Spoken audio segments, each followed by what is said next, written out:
to take notes too crazily. And I just give them my intro, you know, and I make it really quick. The kids don't care about PCA. They don't care about where we came from. Right. All they care is, you know, we work for a company whose goal is to make you guys better athletes, but more importantly, better people. And we are here to share with you the secrets of the best of the best. You know, the Olympians, the professionals, the college players that you guys admire, they have shared with us how they got to be so good. So I'm here to share it with you. That's pretty much my intro, like Okay. 2 minutes. That's enough to get them like, whoa, okay. And Sure. I tell them too, you know, you're going to see some videos today of some amazing athletes and coaches. You might not know them, but I'm going to tell you who they are. And I want you to really listen in because you know, I'm just sharing with and I always joke too, like I was never a professional athlete, but I'm really good at, you know, sharing information, and that's what has made me better. Yada, yada, yada.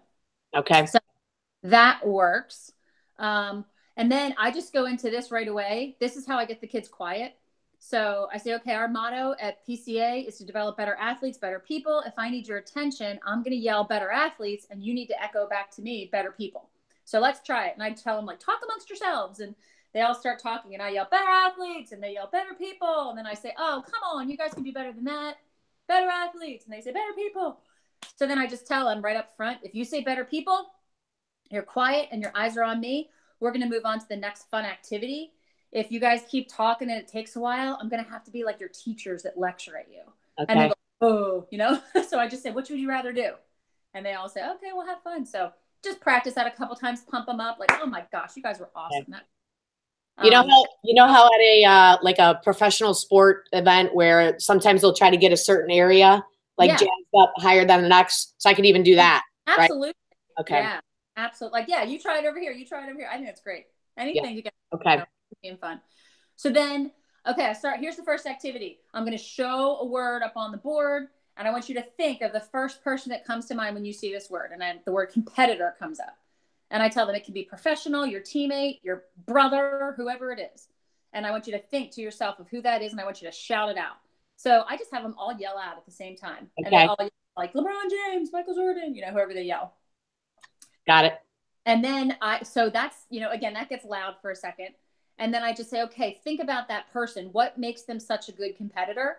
And I'll say, and I tell them too, when they're sitting, that you've got a choice of 4 partners here today. So you have a partner to your left, you have a partner to your right, you have a partner in front of you, and a partner behind you. So if I need you to pick a partner, I'll either say your sideline partner, which is somebody next to you, or I'll say your front and back partner.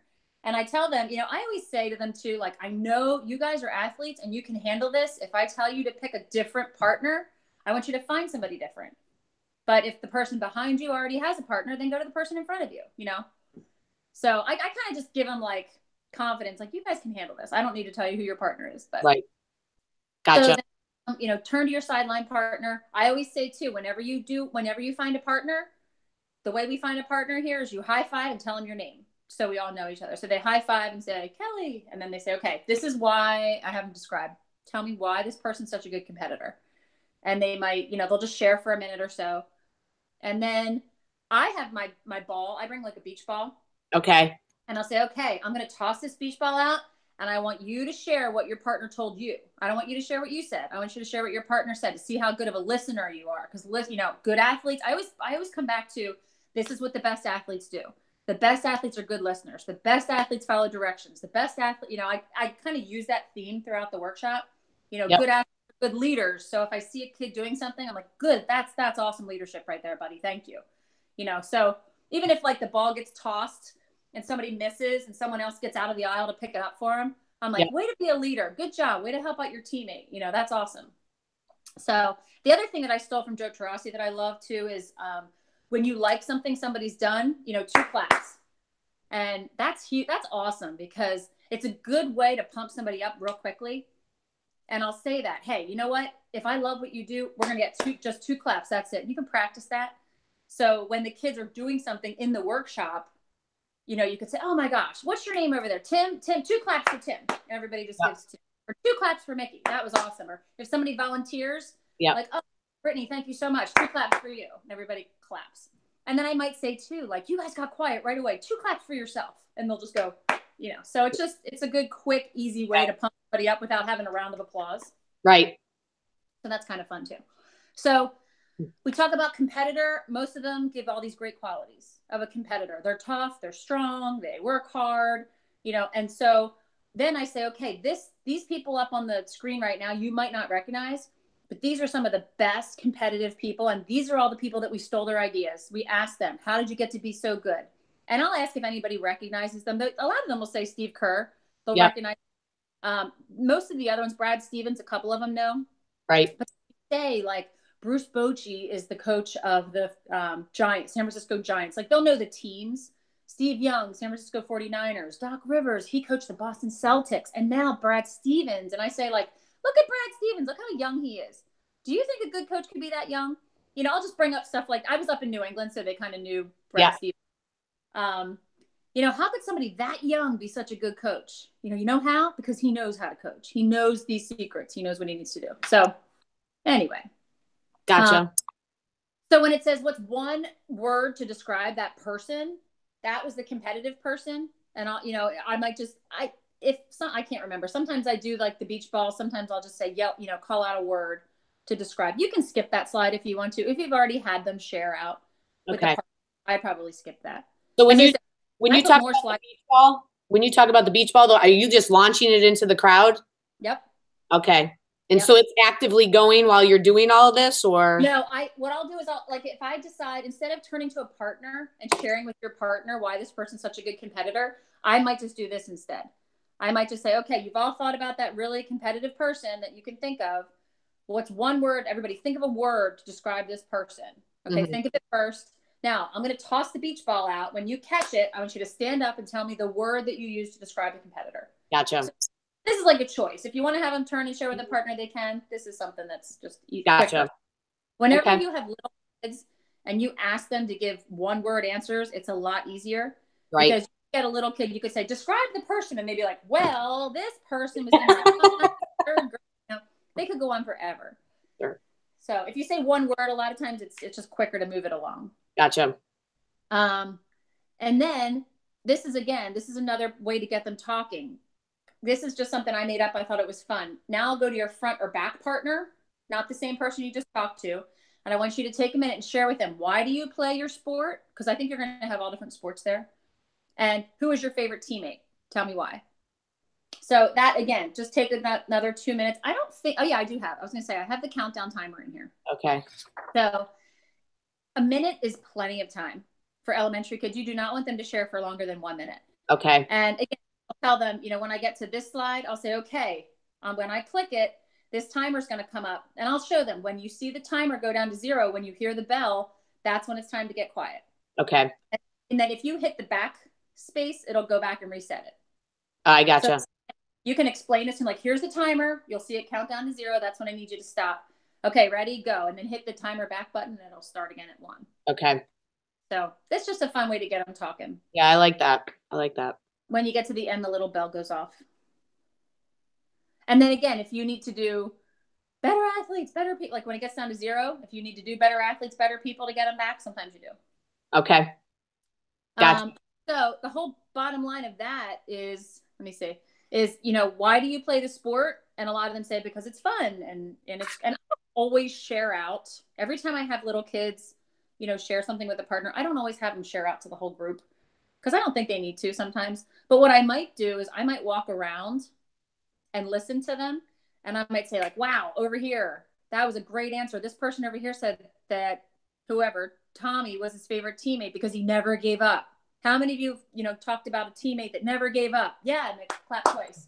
Oh my gosh, this girl over here said that Becca was her favorite teammate because she came to practice early every single day. How many of you said it was somebody that was always at practice on time? Yeah, you did double, clap twice if you agree. Something like that, just to make them involved.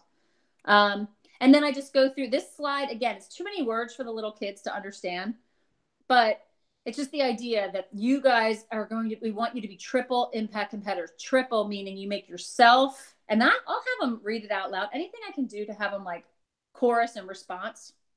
What's that last word in every one of these yellow sentences? And they'll say better. And I'll say, right, triple impact competitors will make yourself what? And they'll say better. Make your teammates, and they'll say better. Make the game better. Yeah. And I always stop that by saying, but wait, don't you want to be the best? who wants to be the best? Like, we all want to be the best. And then I'll say, does anybody have anybody on your team that thinks they're the best? And the kids are always like, yeah. And I'll say, what's the problem? What's the problem when you're on a team with somebody that thinks they're the best?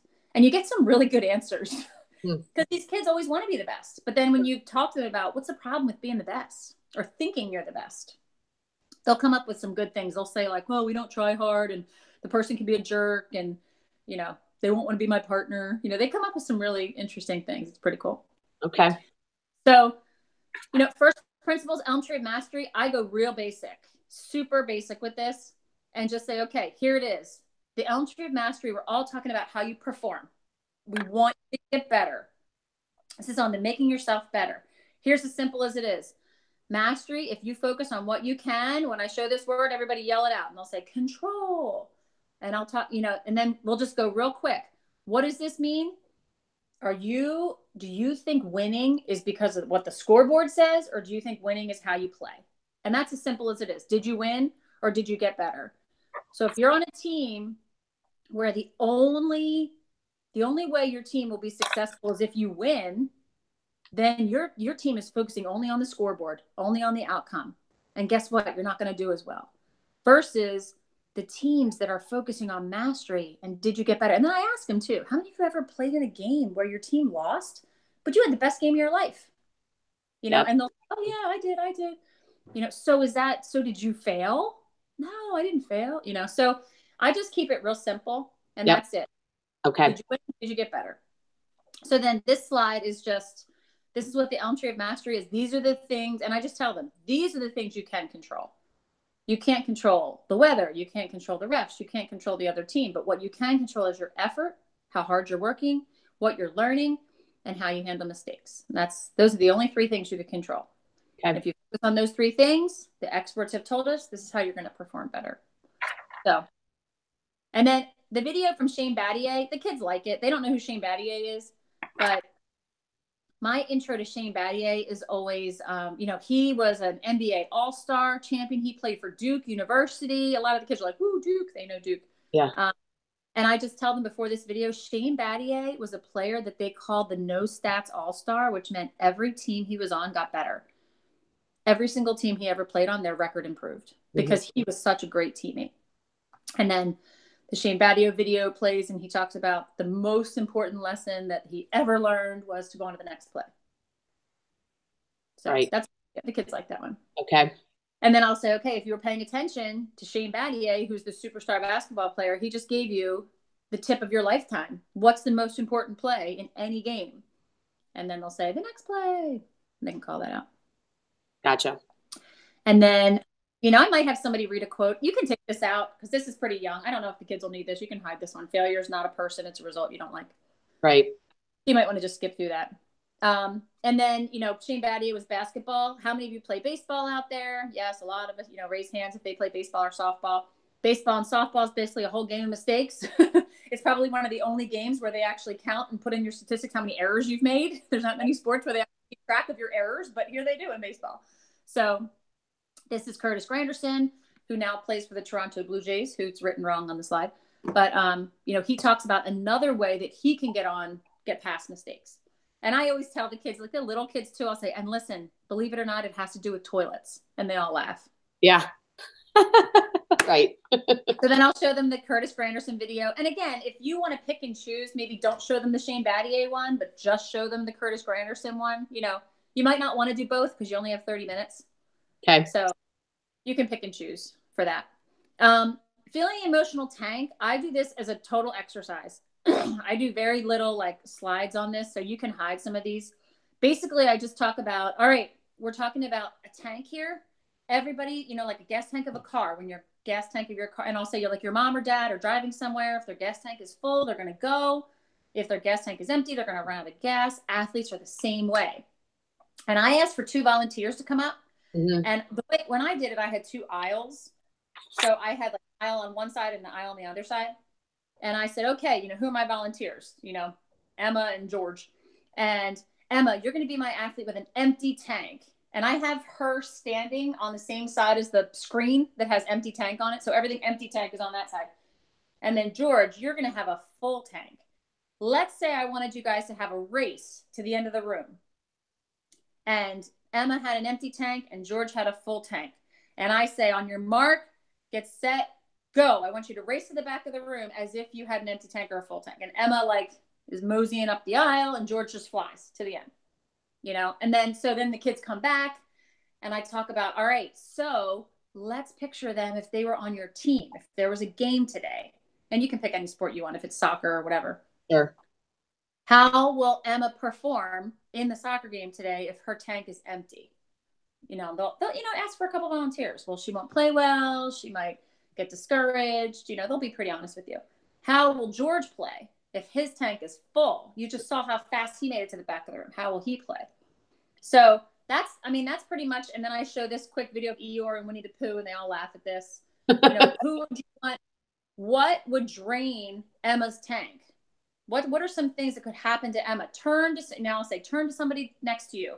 What's something that drains your tank? What don't you like that somebody would do to you? And they'll share for a couple minutes. Like, I don't like it when they yell at me. I don't like it when they don't pass me the ball. I don't like it when they, And then I'll say, okay, what are some things that fill your tank? Because everybody's different. Turn to the person on the other side. Give them a high five. What fills your tank? So again, I use the PowerPoint just as visuals. They get the Winnie the Pooh and Eeyore. Right. And then with the same partner, this is a good one. I like to do this with the high school athletes, but it worked really well with the little kids too. I don't like it when my teammates, and I do like it when my teammates. So actually, now that I'm thinking about it, I didn't have them share here. This was just kind of a, what drains your tank? What could drain Emma's tank so she doesn't do well in the soccer game? What could fill George's tank so he would do really well in the soccer game? And then this is where I had them turn and talk to each other. Finish this sentence. I don't like it when my teammates ... I like it when my teammates. And this was just a quick 2-minute discussion. If you want to move the stopwatch back down again, copy the stopwatch slide and put it on the end back here, you can do that if you think the stopwatch is helpful. Sure. So then, we just talk about, I want five examples, 5 things you don't like when your teammates do. And with little kids, I always count out, I need 3 examples, or I need 4 examples, or just so they know. Because if not, you'll have 25 hands up in the air. And when you ask for the 3rd one, the kids will be like, oh, I wanted to share, Right. You left me out. You didn't share. So if you just say 5, but then as they're sharing things they don't like that their teammates do, you can say, yeah, that's a drainer. That's a tank drainer too. That's a tank drainer. Get them used to the language. Yeah, I hate it when my teammates do that. That drains my tank. That drains my tank. Wouldn't that drain your tank? Right. And then when they switch to I like it when my teammates cheer for me. Yeah, that will fill your tank. I like it when my teammates help me when I fall down. Yeah, that's a tank filler too. So I have them think about, we talk about tank fillers and tank drainers, but it's really easy. Things that you like are tank fillers. Things that you don't like are tank drainers. It's pretty easy. Makes sense. That's it for E-Tank. Okay. So I like that one better than having, for the adults and the coaches, sometimes I'll have them take a fake shot and yell, right. Oh, terrible shot. I don't usually do that for the little kids because there's not very many kids that get yelled at like that in the game. Most adults these days won't scream at a kid, but if you just do, I don't like it when my teammates, and I do like it when my teammates, then, they would say, I don't like it when my teammates yell at me when I miss a shot. That's true. That's a drainer. We're not doing that. So I don't think they need the drama.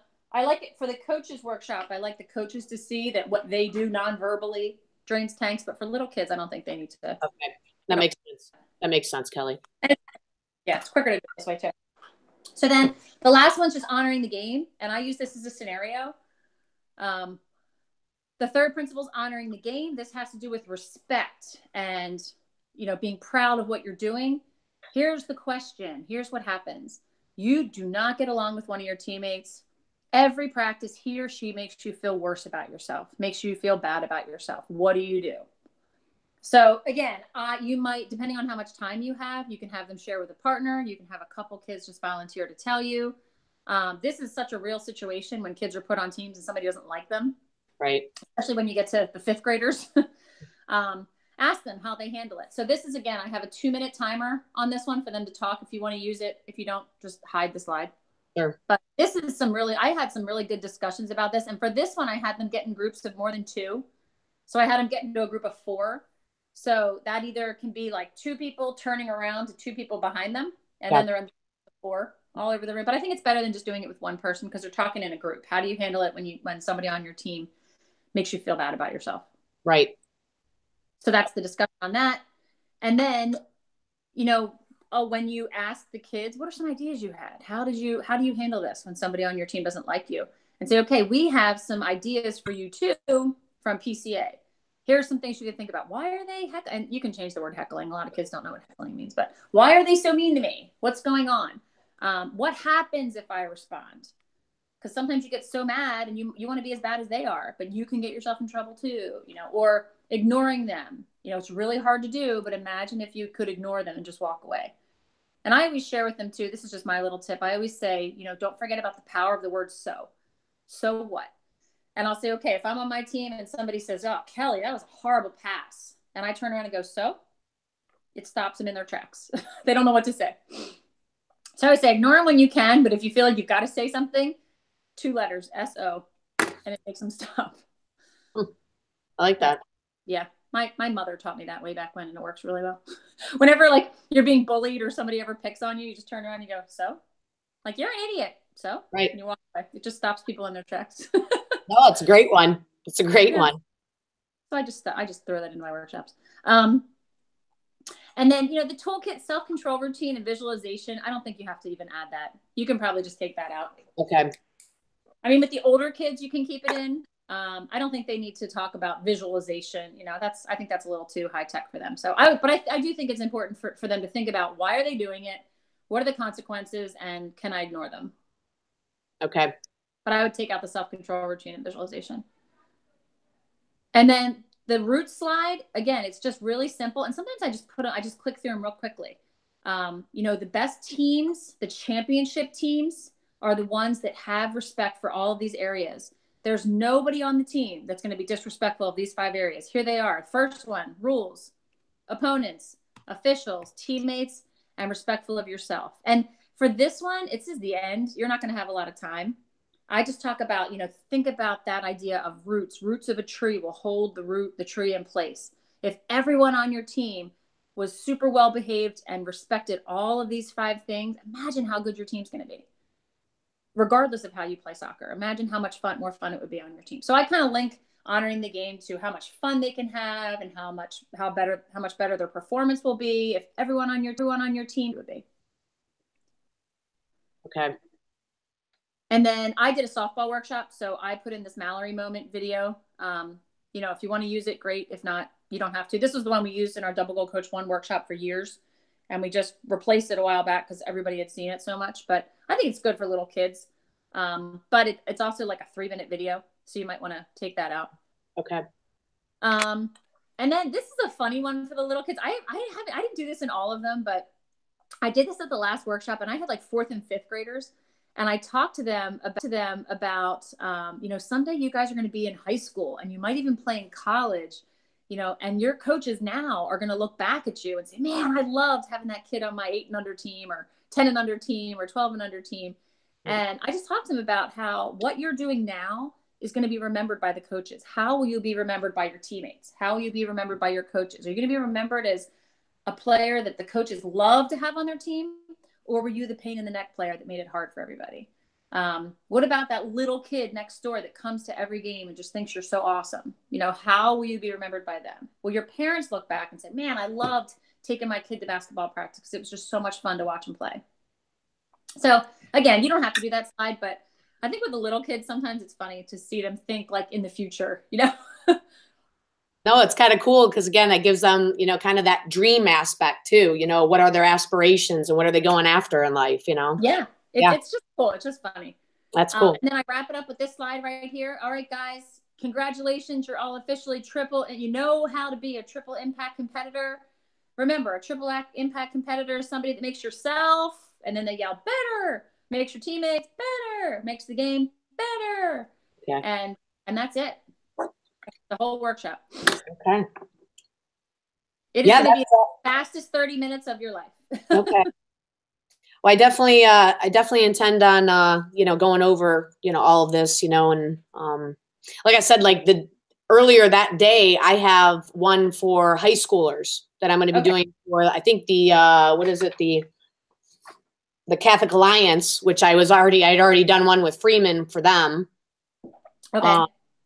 So then I'll take that, obviously that's not going to be the same type of presentation or, workshop, but, I definitely see,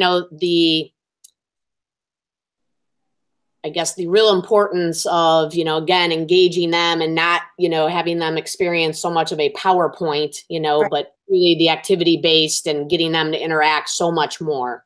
Yep. So. Yeah. And they're not going to remember anything they read. Right. They're not going to. Right. I think the screen is literally just for like a visual, like the word competitor, some of the videos and, the root slide, like ROOTS, they get that. Right. But I mean, you can even make this whole PowerPoint, 4 slides if you want to. Sure. Sure. But because they're going to be sitting in a room rather than like the gym with activities, I think it is good for them to have something to look at. Okay. Because if not, they're going to be distracted. They're going to be looking all over the room. Right. So it is. And one of probably the biggest things that I got out of, obviously watching all of the different examples was, again, that behavior, management piece, Yep. So again, with larger groups of younger kids, and I've coached, at that level too. So again, I've experienced, decent size, teams, where I think I've had maybe, 15 kids, on a team at one time, of that age. And so, some of my experiences will definitely, I think carry over, in regards to relating to this. So that's a positive thing. But I love some of the examples. So I like to practice in front of my mirror and do all of that. And oh yeah. But and I think it's so important too, like when the kids are first starting to come in, to kind of connect with them immediately. Not, like, again, there's nothing like formal or anything like that, but it's just me, my personality, how I engage and relate with them right off the get. And then I'm already establishing that rapport with them as I start. Yeah. And I think too, I think she said their coaches are going to be with them. Yep. So, I mean, that'll be good. You won't have to worry too much about, but 30 minutes is going to go so fast. Yes. You're right. You're right. If you make it so that, like, think about it in your head, like if you want to get through each section, you're going to have like maybe 6 minutes. By the time you do the intro and the closing, you're going to have maybe 6 minutes for E-Tank, Elm Tree, and Honoring the Game each. That's a good And point. if you just focus each one of those around a single point or a single activity, you're going to be fine. Yep. Yeah. And I think to your point too there, it's like, what do I really want them to take away from each of those, segments? Yeah. Just one thing is all you're going to get. Perfect. So. Perfect. Yeah, you're right. You're right. So Kelly, that's awesome. I really appreciate that, so I guess, so my next steps basically would be to, contact the partner, or should I talk to Katie first, No, I would call the partner. When is the workshop? The 18th. Wait, when is it? What's the date? April 18th. Oh, 18th. Okay. So you have a little bit of time. So, I mean, yeah, I think it would be great to contact them early. Okay. And just say, this is Mickey Timco. I'm going to be doing this workshop, and ask them, how many kids are going to be in each session? Okay. And what's the room set up like? And I mean, maybe, I don't even know if it's set up so that you can hook up a PowerPoint. You might not be able to, but, right. Hopefully you can. Is there a room in the front where I could bring the kids up? Or, just ask as many questions as you can about the logistics and the sports the kids are going to be playing. Pick their mind as much as you can about any question that you have. I always say, like, when you're asking a partner questions, no questions are dumb questions. Even if you already know the answer, sometimes it's just nice for them to know you're asking. Mm-hmm. But the amount of kids that are there is helpful. And the other thing too, she said it's going to be 3 30-minute sessions, but right. How much time do you have in between? Like, is one group coming in when one group is going out? Like, that's not going to give you 30 minutes to get those kids in and seated. Right. I know. So, I mean, you might have 20 minutes by the time they get in there, or they might say, oh no, we have, we built in 10 minutes in between. Right. So, no, those are great questions, though, again, as managing all of that. So, okay. Yeah. And I'll get the coaches to help you, too. If the coaches are in the room, say, you know what, coaches, when I say better athletes, the kids are going to say better people. I want to hear the coaches yell them, too. Coaches, help me with this or whatever. Right. And they usually will. They're usually pretty good. And then I can even get the kids, to say, hey, you guys got to hold your coach accountable or something like that. Yeah. If you don't hear them, I want to make sure, that, I don't know, aware or whatever, but yeah, I've even asked before, like even at high school workshops when the coaches are there, I'm like, do any of you have coaches that ever drain your tanks? And the kids are like, oh yeah.